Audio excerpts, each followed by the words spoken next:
we are going to enter the part of this unit where we begin talking about polynomials. And so polynomials, right, kind of a weird word, brings up some interesting vocab that we're going to want to make sure we all understand, and as we go throughout the unit, we're on the same page. So the first term we're going to look at is a monomial, and you'll notice monomial has this mono sitting in front of it, right? And the word mono is a prefix that means one. So when we are talking about a monomial, we are talking about having one term. Okay, and a term is the number of things that are being added or subtracted from each other. So when we're talking about this idea, we're talking about the number of items, the number of things being added and subtracted. Okay, so if there's only one thing, nothing can be added or subtracted from it. Now, there's plenty of things that can be multiplied or divided, but we can't have anything that's happening with addition or subtraction. So when we're talking about a monomial, it can be something as simple as 4x. Right? That's one term. There's nothing being added or subtracted from it. Okay, but it could also be something much more complex, like 6x to the 5th, y to the 3rd, z squared. These pieces are all being multiplied together, which means no addition or subtraction, so that is still a monomial. Now, we also have a word called a binomial.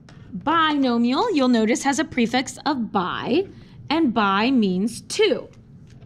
So when we're talking about a binomial, we're going to talk about two terms. Or we'll have two things that are being added or subtracted from each other. So this can be something very simple as 2x plus 7. Okay, so this consists of two monomials. 2x is a monomial and 7 is a monomial. But because we have addition happening in between them, right, those two things are now terms that are being added together, and we would call this a binomial. But just like above, each of those monomials could be much more complex. And so maybe we have something like 3x squared y to the 5th minus 17a to the 4th b. Okay, we have a monomial and we have another monomial, and those are being subtracted from each other. So this whole entire thing together we would call a binomial.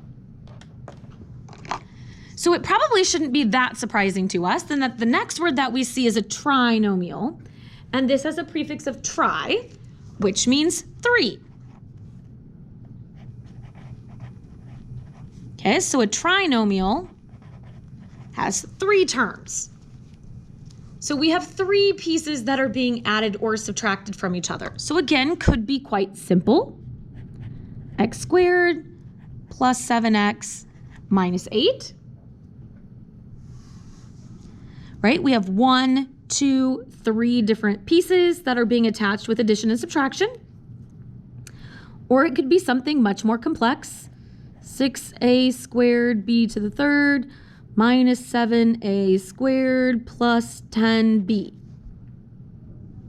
Right? These are still one, like this is one term because there's no addition or subtraction happening in between it. So we have 1, 2, 3 terms. They're being added or subtracted, so that would be called a trinomial.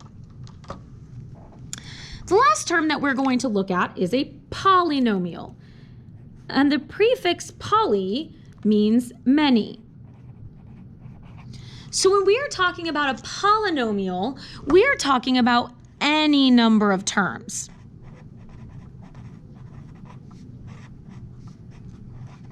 And a polynomial is sort of the big umbrella, right? So a monomial is a type of polynomial. A binomial is a type of polynomial. A trinomial is a type of polynomial. Okay, but we could also have things with more things being added or subtracted. Okay, so it could be something small, like a polynomial still counts if it's only 2 terms. So 6x minus 5. But it also counts if there's 4 or 5 terms. So maybe a 10x to the 5th minus a 3x squared plus 7x minus 18.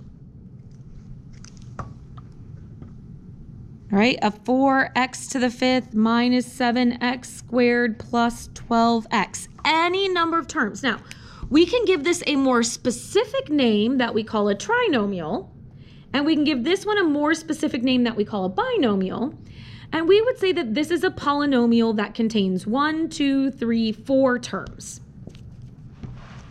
Now, when we are looking at polynomials, we also say that there's a specific way that we want to write them, and we write polynomials in standard form. Okay, standard form for writing polynomials means that we are going to write from the largest exponent to the smallest.